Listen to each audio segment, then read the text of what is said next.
Is Broadway scary? What's up? Welcome back to my channel. Today, I'm gonna be answering questions. I put a question thingy mabobber on my Instagram and I got some good questions on there. I'm gonna read on my handy dandy iPad. Love this girl. First question. What is my dream job? I'm currently doing my dream job, which is Broadway. I think a more detailed answer is my dream job is to originate a role on Broadway. I feel like that's most actors' goal, dream, to originate a role on Broadway, but also to have a dual life of Broadway actress / jazz singer. That's my dream job, for real. Who are your style inspirations? Love this question. I want to do a full video on this, but off the top of my head, I more so hone my style from TV shows and movies. But if I could think of a few people, I feel like my casual style is two things. Like I said in a previous video, my main casual style is business casual. I love a button up. I really love a button up. I always have. I love slacks. I love blazers. I love blouses. I love a good like ruched top with a nice form fitting slack. Ooh, I feel like that is the best way to make the body pop.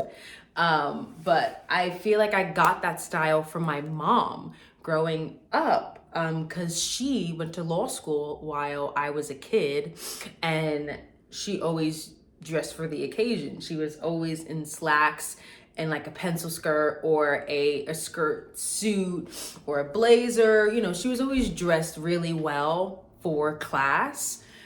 She was dressed like a lawyer. So I feel like that was kind of my role model in fashion. I absolutely love showing up in a blazer. Now going on to TV and film, because I feel like that's where I get a lot of my style inspiration from. I watch the same things constantly. My favorite TV show of all time is Sex and the City, and everybody gets their style inspiration from that show. That show is fashion. It is the moment and always will be the moment. There are some kooky things in there, but I feel like we're getting more kooky these days, which I feel like I don't dabble into that, but I love the spring wear of Sex in the City. Like I love capris. I love a checkerboard pattern like this. I even love Charlotte style because I love classic style. And we'll get more into that later, but I love Charlotte style and the classic, you know, like feminineness of it. But I'm also very much Miranda in the suits and the kind of more mask style. I feel like I teeter Charlotte, Miranda, Carrie, Samantha. It just depends on how I feel, but definitely Sex in the City. But also Barbra Streisand.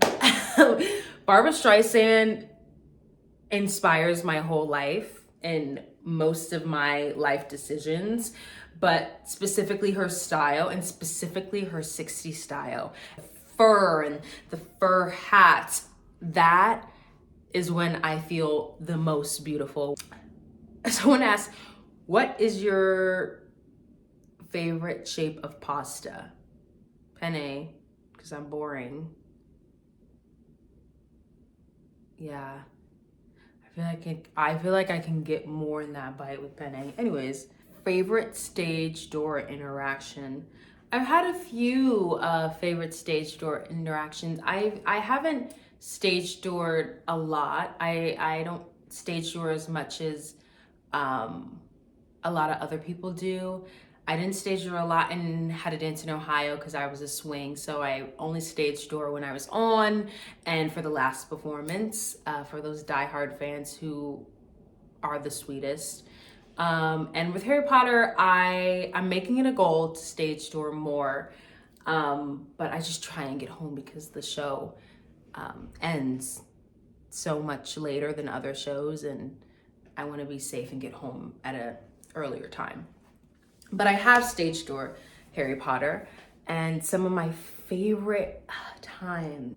It happened recently. There was this girl, and she came to see Harry Potter a couple weeks ago, and she actually saw my Broadway debut in How to Dance in Ohio, as I made my Broadway debut with the character Caroline in Ohio, and she has a picture of me from that day, and her mom was just talking to me and how she's also her daughter's also autistic, and how much it meant for me to be in another show. It was really sweet, and for them to take the time to come see Harry Potter as well, that was really nice.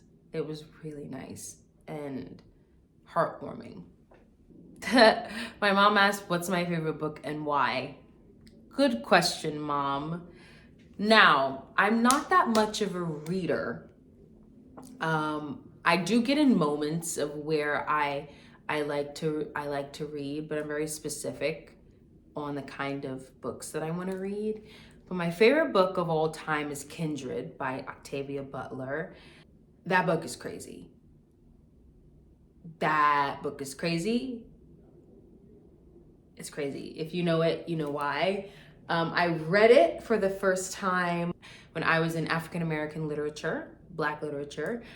I think I was a senior in high school. I was a senior in high school. I took that course. Of course, that class got cut short because of COVID. Yes, I'm a 2020 kid. Because of COVID, but that was probably my favorite class of all time in school career. I had never felt connected to a class other than that, and that is why it is important to keep it in schools. Anyways, that was the first time I felt smart in a class, I want to say. And when I read that book, that was one of the first times where I really connected with a piece. It's sci-fi, but it's realistic. I feel like I can't even say anything about the book. It is probably perfect. The writing is perfect. The storyline is chaotic. It goes back and forth from the 70s to slavery.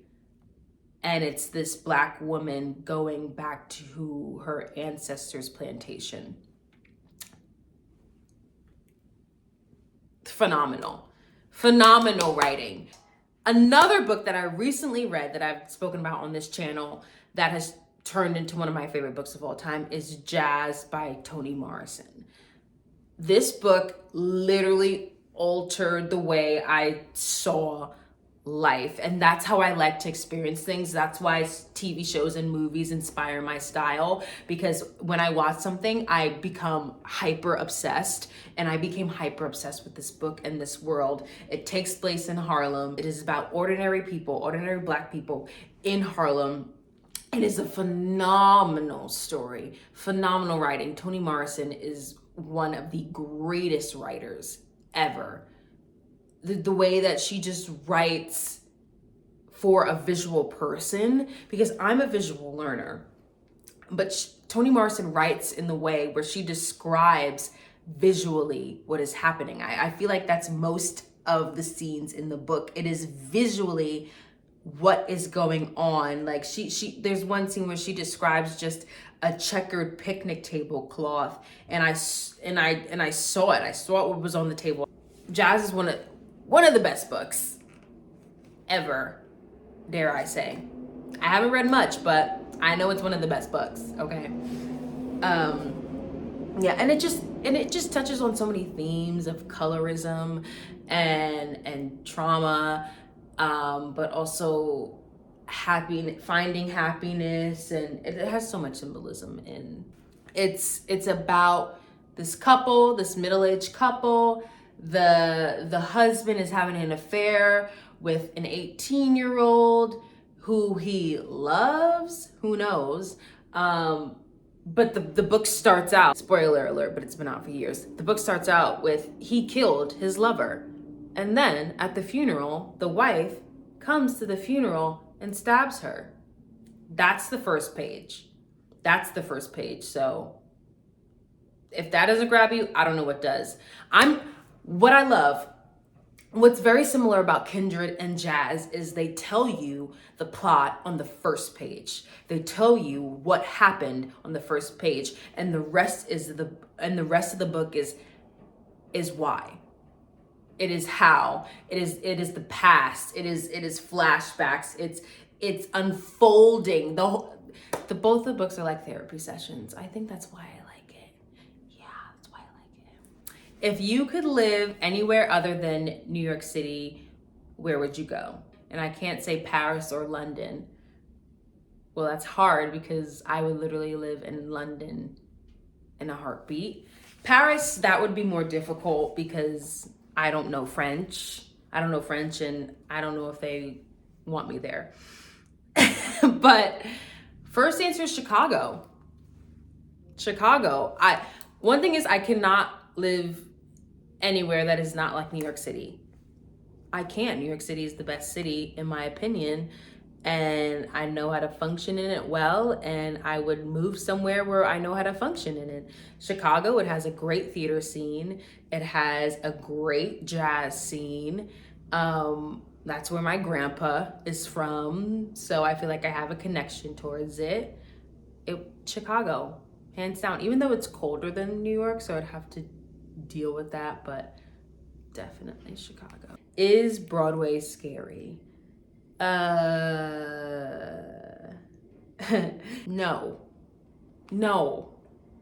Broadway is not scary. Is Broadway hard? Yes.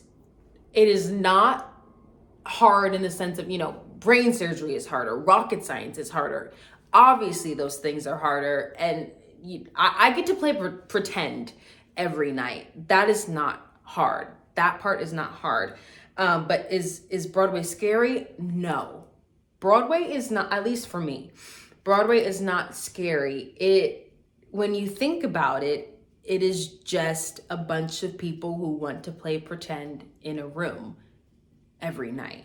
Now, if you're asking, is 8 shows a week scary? I wouldn't say scary. I think it's intimidating, and I think it is a muscle that can only be learned by doing it, which I'm still learning how to do it, because in my first Broadway show, I was a swing, so I wasn't on 8 times a week. And me and Harry Potter as Rose, this is my first time on 8 times a week, and I wouldn't say that I'm scared or that I was scared. I know I was nervous in the sense of I'd never done it, but I'm always nervous with things I'd never done before. But it is hard. It is hard to build that muscle. I'm in the process of building that muscle. It is hard to learn how to pace. I think that is the hardest part of Broadway. I feel like every week I am getting better at that, because it is actually a muscle that your body needs to learn. It is something that is an art form within itself. It is definitely an art form within itself. But scary? No, it's not scary. I think that it's also show by show.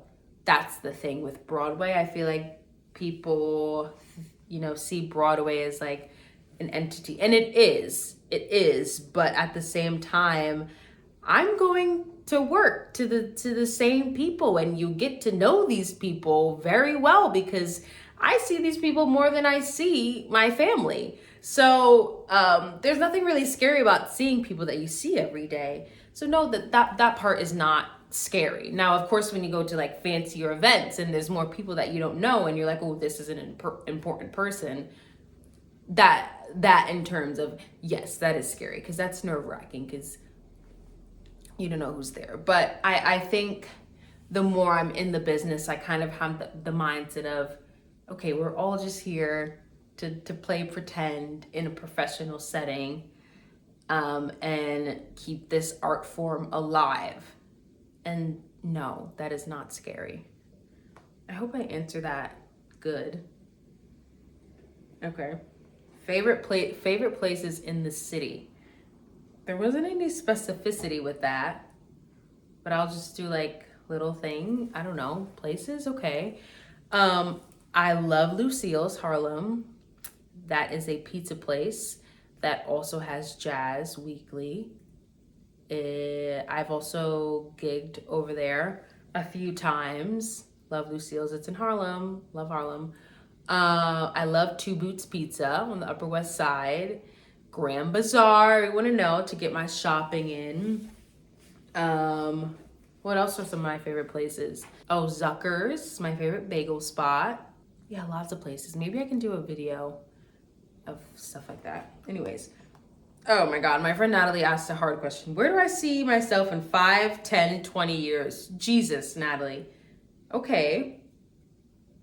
5 years, how old will I be? Math. How old am I now? Oh, I'm 22. I'll be 27. Okay. I see myself in a show. I see myself in a show performing. I think in a role that I really will connect with.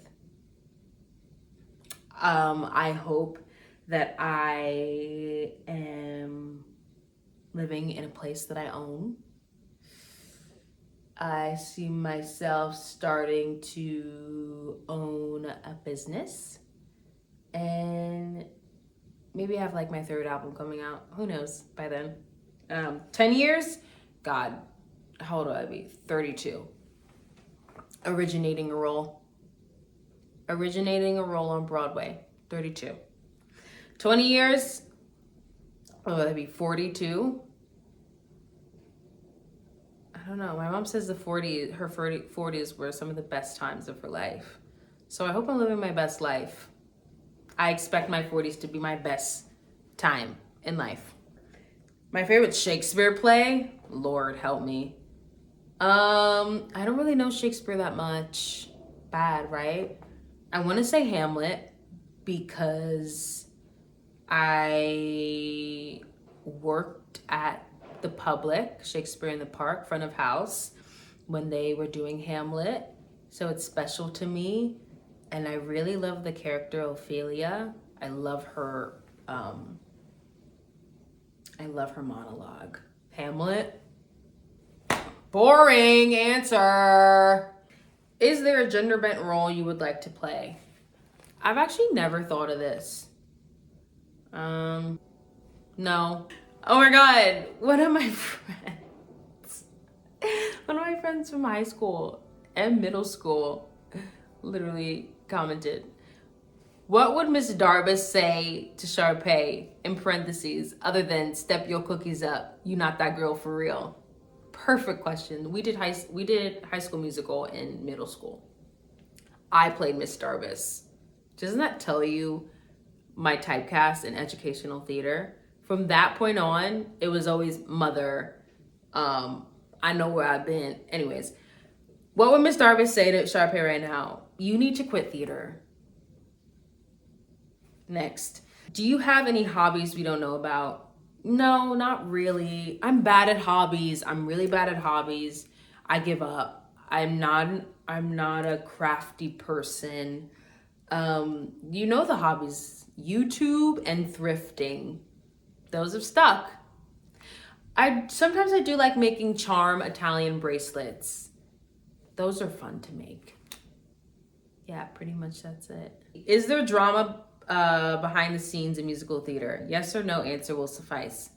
Yes. Duh. People always have drama. And also, we're drama kids. We're drama people. Yes. Can you please give advice for moving to New York City that no one talks about? I want to make a whole video about this because I feel like I'm the New York City evangelist. Okay. Accept the bad with the good. There is a mentality switch that I see people from the suburbs who move here and, you know, they come to college here or for some job or whatever, but it's usually for college. And it's a jump scare. It's a jump scare because it's not the sunshine and lollipops that New York City can and is and will always be. But it is also, it's hard. You gotta hustle. And you gotta be okay with knowing you're gonna hustle. I feel like when people get in hustle mode or when they graduate college and they're hustling and trying to figure out their life, it's scary. Yes, it's scary, but you have to accept that that is the normal. That is what New York City is. Figuring it out. Yeah, I hope that was good advice. Also put your phone away. Don't be walking with your phone in the street. Okay. Another city question. Do you prefer New York or LA? New York. We all know. We're at the last question. Okay. Aw, someone asked, how are you today? I am better than yesterday. Yes, I am. And Twix, she's ready for me to be done and to give her attention. Yes, baby girl. Hi, mama. Yeah, I just wanted to ask some questions to kind of give a little hi, this is me video. I'm gonna go play with Twix now, probably order Chipotle and have a lovely day off. And I hope you guys have a lovely day. Yes, I do. Say bye, Twix. Thanks for watching. Bye.